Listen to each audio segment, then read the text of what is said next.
11 months ago, I shared my 10 sources of income. Today, I'll share 3 more. These are the opportunities that I'm currently exploring. As usual guys, I'll give each one a difficulty rating para mag-gauge nyo kung para sa inyo ba to.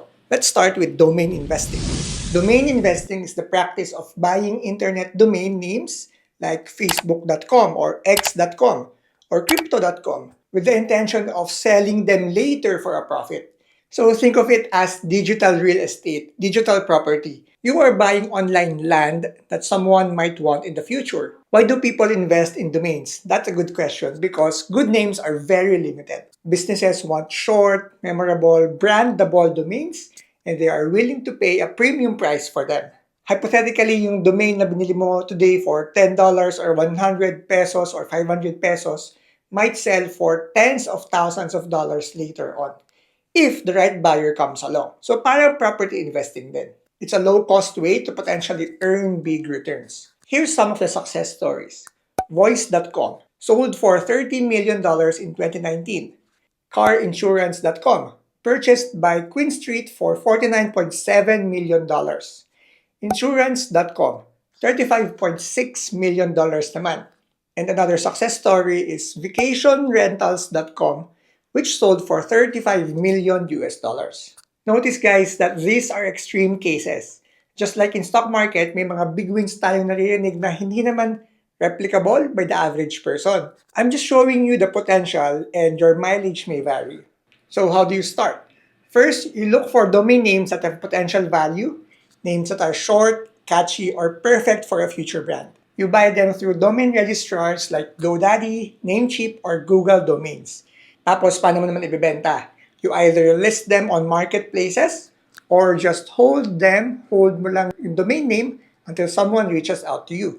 So, nasa ang stage na ako right now, nasa research stage pa lang po ako. I don't even know what's the realistic capital needed to get started. Pero guys, kilala niyo ako. I don't want to wait too long or study too long. Experience para sa akin is always the best teacher. So, I bought a new domain called margaritanear.me.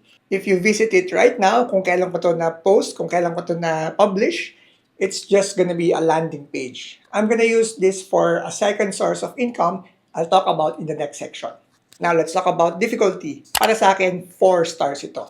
Besides dun sa capital na hindi ko pa masyadong gamay kung magkano yung kailangan, it's very simple to start but hard to master. The challenge here is predicting what names people will want later. Most domains you buy won't sell immediately, and some won't sell at all. It requires a lot of patience and a bit of creativity to predict kung ano yung mga domain names na magugustuhan or tataas yung value later on. For this next section, I'm trying micro applications or micro apps.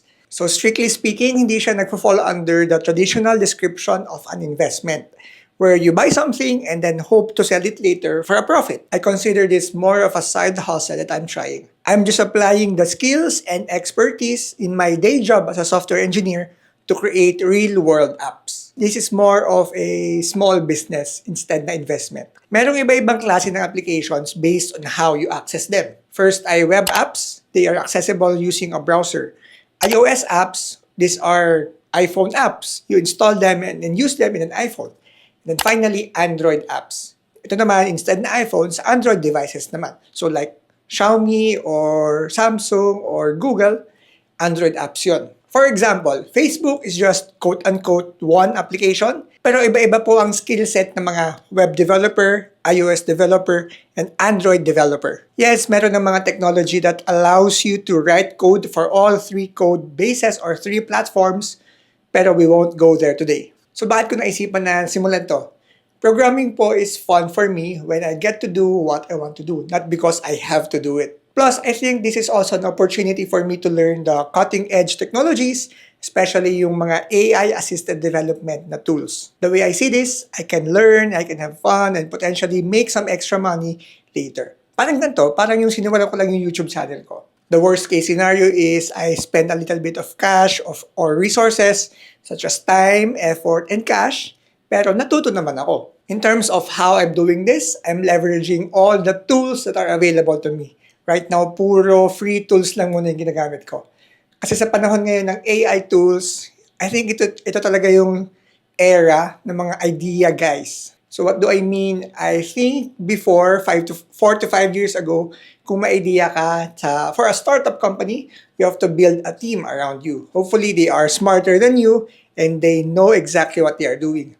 Usually, pag may startup ka, merong archetypes, may 5 archetypes for that kind of startup. Meron ka dapat CEO, meron kang salesperson, marketing person, operations person, and a technology person or yung programmer mo. But these days, they can be done by one person. I'm not even kidding. Sure, it will be hard, but the most important thing is it's easier than ever to go from idea to execution to final product. So, nasang stage na ako. So far, I've created 4 mini web apps on my own using a collection of AI tools. For next year in 2026, I want to build on my knowledge right now and level up by trying and building iPhone apps naman. Subscribe if you want to be part of my journey. Okay, let's talk about difficulty. Since programming po is my professional day job, I'm giving this 3 stars out of 5. 5 yung highest. I know my way around the tools and ingrained na sa akin how to get the most out of a new tool, which means removing the noise and just taking the content that I need for creating actual value. Pero for someone na hindi pa familiar, I'm giving this a 4.5 stars. Yes, mahirap sa simula. Pero again, I'm emphasizing here na the barrier to entry in making software is lower than ever. This third one is called affiliate marketing. Nung hindi ko pa siya naintindihan noon, it felt like alien to me. In super simple terms, a company reaches out to me and they provide me like a link or a code that I can share with you guys. Tapos when you buy a product or a service using that link or code, then I get some cut of their sales. Why am I doing this? The hardest part of affiliate marketing is dapat may audience ka na. When I started out this YouTube channel, I didn't even know what affiliate marketing is. Ang focus ko lang noon is to share my financial journey with you guys, the wins, the losses, and hoping that it could help someone out by giving you my honest journey. Yeah, my honest journey. Now that I have some momentum and some followers, subscribers, I now have the option to explore this additional source of income. Yun nga, yung affiliate marketing. Ang quick lesson dito is just try different things. Hindi mo alam kung saan siya mag-lead later on. And for my case, trying this YouTube channel, it led me to this new opportunity. Right now, merong 2 links dyan sa comment section.